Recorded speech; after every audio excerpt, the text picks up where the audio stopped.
Reverse plan का ये एक बहुत बड़ा उदाहरण बनता जा रहा है। ये होटल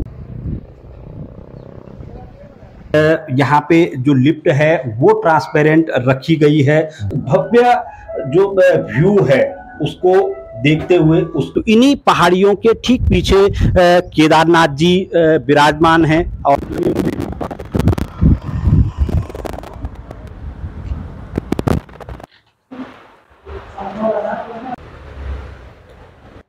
पहाड़ी खाना एक जगह दिख रहा है। लोग शहरों की ओर भाग रहे हैं और आप दिल्ली देहरादून छोड़ करके रुद्रप्रयाग आ रखे हैं, तो इसलिए नॉन वेज नहीं रखा। नॉन वेज इस एरिया में चलता भी नहीं है। किचन को दिखाने का मुख्य मकसद मेरा यही था कि आप लोग समझ सकें कि जो पकवान आपकी थाली पे परोसा जा रहा है उसको लेकर के जो होटल प्रशासन है, होटल एडमिनिस्ट्रेशन है, वो कितना संजीदा है। कि हम लोग कुछ फायदा नहीं उठा रहे हैं। जो सरकार की इतनी अच्छी नीतियां हैं, हर चीज में सब्सिडी है, हर चीज में प्रोत्साहन दिया जा रहा है और बाहर वाले उसका फायदा उठा रहे हैं और हम लोग पहाड़ी भाग के दिल्ली में 20,000 की नौकरी कर रहे हैं, 50-25,000 की नौकरी कर रहे हैं। अब हमको देख के हमारे यहाँ गांव वाले भी 2-3 लोग इंटरेस्टेड हो रहे हैं, तो कम से कम एक को देख के दूसरा इंटरेस्टेड हो जाएगा तो ये बड़ी बात है। नमस्कार, मैं हूं सुनीत चौधरी और आप देख रहे हैं पहाड़ी सफरनामा। उत्तराखंड में 4 धाम यात्रा प्रारंभ होने जा रही है और मैं इस समय ऋषिकेश बद्रीनाथ राष्ट्रीय राजमार्ग के रैतोली में खड़ा हूं, यानी कि रुद्रप्रयाग के रैतोली कस्बे में खड़ा हूं और मेरे ठीक पीछे एक भव्य होटल आप देख रहे होंगे, होटल भानु पैलेस। अब मैं आपको ये क्यों दिखा रहा हूं, क्योंकि रिवर्स प्लान का ये एक बहुत बड़ा उदाहरण बनता जा रहा है। ये होटल क्या कुछ है रिवर्स प्लान को लेकर के, क्यों मैं ये आपको दिखा रहा हूं। और अगर आप अपने घरों से निकले हैं तीर्थ यात्रा पे घूमने के लिए और घर जैसा माहौल अगर आप चाहते हैं तो यहाँ आपको वो सब की सब चीजें मिलने वाली हैं। तो चलिए चलते हैं होटल के भीतर और देखते हैं क्या कुछ है होटल में।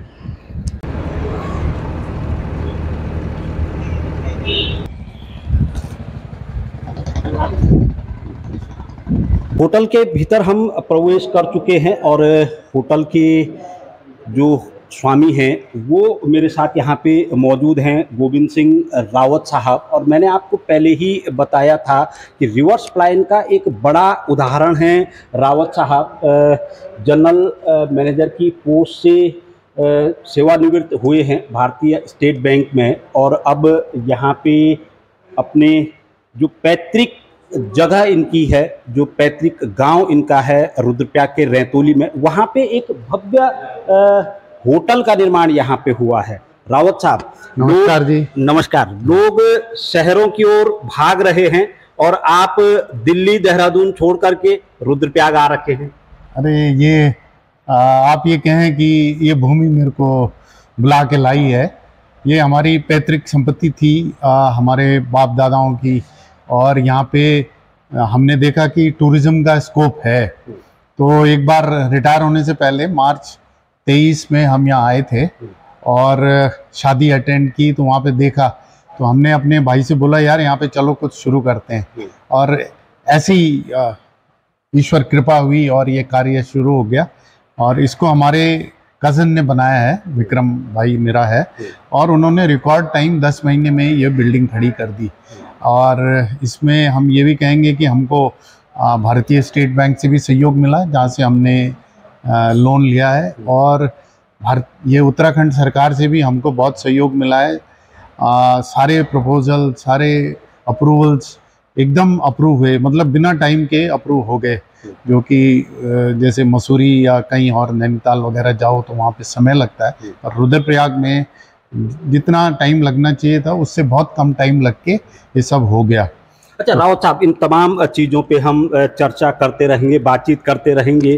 किसी भी होटल में अगर कोई भी टूरिस्ट आता है या कोई श्रद्धालु आता है तो सबसे पहले रेस्टोरेंट देखा जाता है। क्या कुछ रेस्टोरेंट में है? क्योंकि जो मैं देख पा रहा हूँ यहाँ पे एक तो पहाड़ी मेन्यू रखा गया है और एक और मेन्यू भी रखा गया है, क्या कुछ है इनमें? पहाड़ी तो हमने अपने अपने क्षेत्र को बढ़ाने के लिए ये रखा है, ताकि लोग हमारे जो क्यूजीन है, जो हमारे पहाड़ी खाने हैं, जैसे कोदा की रोटी होगी, गौथ हो गए, ये चैसा हो गया, ये सब हम अपने टूरिस्ट को दे पाएँ, अपने जो पिलग्रिम्स आएंगे उनको दे पाएँ। उसके लिए हमने ये कोशिश की है कि पहाड़ी खाने को भी बढ़ावा दिया जाए। जहाँ तक रेस्टोरेंट है, रेस्टोरेंट पूरा नया डिज़ाइन हमने बनाया है। आपने देखा होगा कि बाहर भी इस क्षेत्र में ऐसा कोई फसाड नहीं है, ऐसा कोई एम्बियंस नहीं है, और रेस्टोरेंट को ओपन रखने से लोग अट्रैक्ट होते हैं, और हम देख रहे हैं कि बिजनेस आ भी रहा है। लोग रुक जाते हैं क्योंकि पार्किंग भी है, तो गाड़ियां लोग रोक लेते हैं और यहाँ पे आके ये करते हैं। तो हमारी कोशिश रहेगी कि हम सबको अच्छा भोजन खिलाएं, ताज़ा भोजन खिलाएं, और हमारे शेफ़ जो हैं वो भी बहुत दक्ष हैं, बहुत अच्छा खाना खिला रहे हैं। तो ये हमारी कोशिश रहेगी। तो आप ये देख पा रहे होंगे, ये एक पहाड़ी मेन्यू है जो कि आपने लगातार सुना होगा। भारत के प्रधानमंत्री लगातार कह रहे हैं कि जो मोटा अनाज है उसे आप चलन में लाइए, अपने जो खाने की डिश हैं उसमें शामिल कीजिए। तो अगर आप यहाँ ठहरते हैं तो आपको जितने भी पहाड़ी उत्पाद हैं सब के सब यहाँ मिलने वाले हैं। उसके साथ ही आप किसी भी स्टेट से अगर ताल्लुक़ रखते हैं, हाँ जी, तो उनका मेन्यू इसमें मिल जाएगा। सब कुछ है जी, साउथ इंडियन से लेके मल्टी क्यूजीन आप कह सकते हैं, और जैसे बेवरेजेस हैं, स्ट्रीट फूड भी है, चाट वगैरह भी है, और जहाँ तक इटालियन भी हमने रखा, पास्ता वगैरह। अच्छा। तो ये थोड़ा डिफिकल्ट होता है, इंडियन तो है ही। हमारी कोशिश है कि हम प्योर वेजिटेरियन अपने जो हमारे यात्री होते हैं उनको खिलाएं, तो इसलिए नॉन वेज नहीं रखा। नॉन वेज इस एरिया में चलता भी नहीं है, तो खाना हर प्रकार का मिलेगा। ये किचन जो हमारा रेस्टोरेंट है वो ये है, और देख सकते हैं आप काफ़ी भव्य और आकर्षक तरीके से रेस्टोरेंट को सजाया गया है। रावत साहब, रेस्टोरेंट के पश्चात हर टूरिस्ट की एक डिमांड होती है अच्छे से सुसज्जित कमरे की। अगर कमरों को हम देखना चाहें तो आपका स्वागत है। चलिए कमरों की ओर चलते हैं। आप थोड़ा अगर आगे आगे चलेंगे तो हमें भी हाँ जी अच्छा होगा। अभी आपको दिखाएं कि और लिफ्ट रुद्रप्रयाग में ये पहला होटल है जिसमें लिफ्ट है। पूरे इस क्षेत्र में चाहे आप नामी होटल भी देख लें, उसमें लिफ्ट नहीं थी। हमने सोचा कम से कम एक लिफ्ट हम यहाँ पे करें, तो इसको आपको लिफ्ट में नीचे ले जाएंगे और व्यू दिखाएंगे। अच्छा सर, मुझे लिफ्ट ये ट्रांसपेरेंट दिख रही है। हाँ जी, हमने इसलिए ट्रांसपेरेंट लिफ्ट रखी ताकि हमारे जो यात्री हैं वो अलकनंदा व्यू भी ले सकें। अच्छा, बड़ी बात ये है कि ठीक होटल के पीछे से जो अलकनंदा नदी है, अलकनंदा और मंदाकिनी, जो कि रुद्रप्रयाग से अलकनंदा बन जाती है, देवप्रयाग में भागीरथी के साथ मिलकर के गंगा बन जाती है, वो ठीक इसके पीछे है। और उसी व्यू को कैप्चर करने के लिए, उसी व्यू को देखने के लिए यहाँ पे जो लिफ्ट है वो ट्रांसपेरेंट रखी गई है। तो मैं एक बार इसी ट्रांसपेरेंट लिफ्ट के जरिए आपको भी लिए चलूंगा। ये देख सकते हैं आप, ठीक इसके पीछे जो आप देख पा रहे हैं इस समय अलकनंदा नदी यहाँ से बह रही है, और इस लिफ्ट के जरिए आप किसी भी माले पे जा सकते हैं। एक भव्य जो व्यू है उसको देखते हुए, उसका नज़ारे को देखते हुए, पहाड़ों को देखते हुए। और अब खुल जाता है लिफ्ट का दरवाज़ा और चलते हैं हम होटल के जो रूम हैं उनकी ओर। ये देख सकते हैं आप, तमाम जहाँ भी होटल्स हैं एक दूसरी लिफ्ट भी यहाँ लगी हुई है जिसके जरिए टूरिस्ट आ जा सकते हैं। और बाहर का व्यू सबसे महत्वपूर्ण होता है पहाड़ों में। कोई भी टूरिस्ट जब आते हैं यहाँ पे तो एक व्यूज को देखने के लिए, ताकि वो प्रकृति से आत्मसात कर सके, प्रकृति के नज़ारों को देख सके। ये देख सकते हैं आप, पूरा जो पहाड़ है वो यहाँ से दिख रहा है। ठीक सामने अगर मैं आपको हाथ के इशारे से दिखाना चाहूँ तो इन्हीं पहाड़ियों के ठीक पीछे केदारनाथ जी विराजमान हैं और इसी सड़क से होते हुए आप केदारनाथ धाम की ओर जा सकते हैं। ठीक सामने अगर आप देख पा रहे होंगे तो रुद्रप्रयाग शहर का ये व्यू है, एक हिस्से का ये व्यू है। होटल्स के रूम की तरफ हम चल रहे हैं। एक डबल रूम का जो कक्ष है, कमरा है, वो यहाँ पे आप देख सकते हैं। सुसज्जित बेड यहाँ पे रखा गया है। बाहर का जो व्यू है वो आप देख पा रहे होंगे और इधर टॉयलेट बाथ इसमें रखा गया है। पूरी जो फैसिलिटीज़ हैं वो यहाँ पे दी गई हैं। अगर मैं ये लाइट जला करके अंदर दिखाऊं तो वो तमाम फैसिलिटीज़ यहाँ पे मौजूद हैं बाथरूम में, जो कि एक आम तीर्थयात्री को चाहिए होती हैं, जो एक टूरिस्ट को चाहिए होती हैं, पर्यटक को चाहिए होती हैं। और आरामदायक, सबसे बड़ी बात यह है कि जो बिस्तर आपका हो वो आरामदायक होना चाहिए और पूरा इसका ख्याल रखा गया है। आकर्षक लुक बेड का आप देख सकते हैं। ट्रिपल बेड की भी काफ़ी रिक्वायरमेंट यहाँ पे रहती है। अगर हम ट्रिपल बेड वाले रूम को देखना चाहेंगे तो देख सकते हैं आप, एक अच्छा डेकोरेशन यहाँ पे ट्रिपल बेड का आपको देखने को मिलेगा।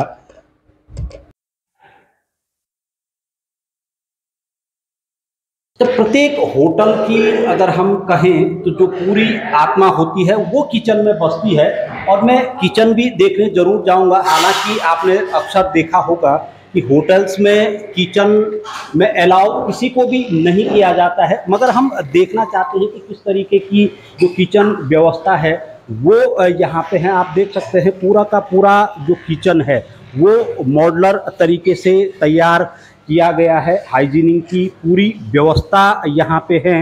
वेल डेकोरेट जो शेफ होते हैं वो तमाम लोग यहाँ पे हैं। और किचन को दिखाने का मुख्य मकसद मेरा यही था कि आप लोग समझ सकें कि जो पकवान आपकी थाली पे परोसा जा रहा है उसको लेकर के जो होटल प्रशासन है, होटल एडमिनिस्ट्रेशन है, वो कितना संजीदा है, कितनी साफ सफाई वहाँ पे है, कितना वहाँ पे पुख्ता इंतजाम किए गए हैं कि आपकी सेहत के साथ कोई खिलवाड़ न हो सके। होटल का जो इंटीरियर डिज़ाइनिंग थी, इंटीरियर व्यवस्थाएं थी, वो मैंने आपको दिखाई हैं। एक चीज़ मैं ज़रूर रावत साहब पूछना चाहूँगा, हम चलते चलते बातचीत कर लेंगे। बाहर से होटल दो हिस्सों में दिख रहा है मगर अंदर आकर के ये एक हो जाता है। एक्चुअली हम लोग दो भाइयों ने बनाया है। तो एक तरफ बड़े भाई मेरे राजेंद्र सिंह रावत, उनका झाली पैलेस है और मेरा भानु पैलेस। तो अब हमने सोचा कि अगर हम इसको डिवाइड कर देंगे तो रेस्टोरेंट बहुत छोटा हो जाएगा, तो इसलिए रेस्टोरेंट को कॉमन रखा है और कुछ सुविधाएं हमने कॉमन रखी है ताकि चलाएंगे तो हम साथ ही, क्योंकि मिलके चलाना है।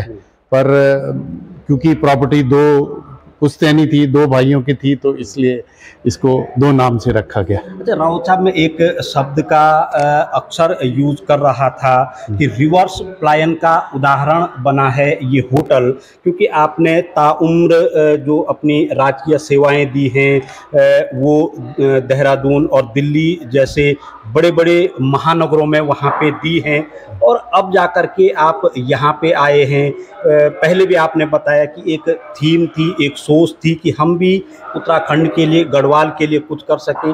क्या कुछ ऐसा हुआ कि अब जाकर के ये सोचा कि यहाँ पे इस तरीके से भी पर्यटन को आगे बढ़ाया जा सकता है, स्वरोजगार को आगे बढ़ाया जा सकता है? ये सोच तो हमारी पहले से ही थी कि हम अपने गांव में, ये हमारा पैतृक गांव है रंतोली और लोली गांव ऊपर हुआ, तो यहाँ पे हम कुछ कार्य करेंगे, ये तो हमारी सोच थी। पर हम कर नहीं पाए क्योंकि हम दोनों काम कर रहे थे, नौकरी कर रहे थे, और नौकरी ऐसी थी कि हमको ने, जैसे आपने कहा, पूरा भारत में हमने की है, दक्षिण भारत में भी की, तो बॉम्बे में भी की, दिल्ली में की, देहरादून में की।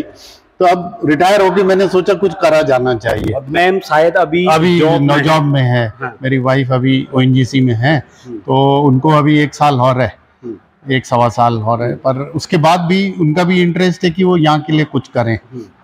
तो अभी हम आए, हमने सोचा क्योंकि हम लोग कुछ फायदा नहीं उठा रहे हैं। जो सरकार की इतनी अच्छी नीतियां हैं, हर चीज में सब्सिडी है, हर चीज में प्रोत्साहन दिया जा रहा है और बाहर वाले उसका फायदा उठा रहे हैं और हम लोग पहाड़ी भाग के दिल्ली में 20,000 की नौकरी कर रहे हैं, 50-25,000 की नौकरी कर रहे हैं। क्यों ना हम अपने लिए कुछ करें, क्यों ना हम अपने लिए यहाँ पे कुछ करें। हम जैसे अब हमने किया, लगभग 20 लोग एम्प्लॉयड हैं, तो उसमें से हमारे गांव के ही 4-5 हो गए, तो अपने गांव को एम्प्लॉयमेंट भी मिला, इस क्षेत्र को एम्प्लॉयमेंट मिला। तो वो एक सोच रही है और अगर ईश्वर ने चाहा तो हमारा प्रोजेक्ट सक्सेसफुल होगा, हमारे लोन वोन वापस हो जाए। अच्छा रावत साहब, एक चीज़ भी हमको अक्सर देखने को मिली है, क्योंकि तमाम होटल्स और लॉज यहाँ बन रहे हैं। हाँ। स्थानीय लोग अपनी ज़मीनों को औने पौने दामों पे बाहरी लोगों के हाथों बेच देते हैं और उसके पश्चात फिर उसी बिल्डिंग में वो नौकरी करना शुरू कर देते हैं। ये हमारा दुर्भाग्य है, ये उत्तराखंड का दुर्भाग्य है। हमारी अपनी ज़मीन है, अपनी सुविधाएं हैं और सरकार, ऐसा नहीं है कि सरकार भी दे नहीं रही, लेकिन लगता है कि हम लोगों को नॉलेज नहीं है, हम लोगों को ज्ञान नहीं है, हम लोगों में एंटरप्रेन्योरशिप मिस करती है। मतलब हम लोग बिजनेस करने में डरते हैं, रिस्क लेने में डरते हैं। तो अब हमको देख के हमारे यहाँ गांव वाले भी 2-3 लोग इंटरेस्टेड हो रहे हैं, तो कम से कम एक को देख के दूसरा इंटरेस्टेड हो जाएगा, तो ये बड़ी बात है। और यहाँ पे ऐसा और होटल बने और ये बने, क्योंकि कंपटीशन बहुत है, यात्रा तो बढ़ती रहेगी और हमारे अपने लोग बनाएं।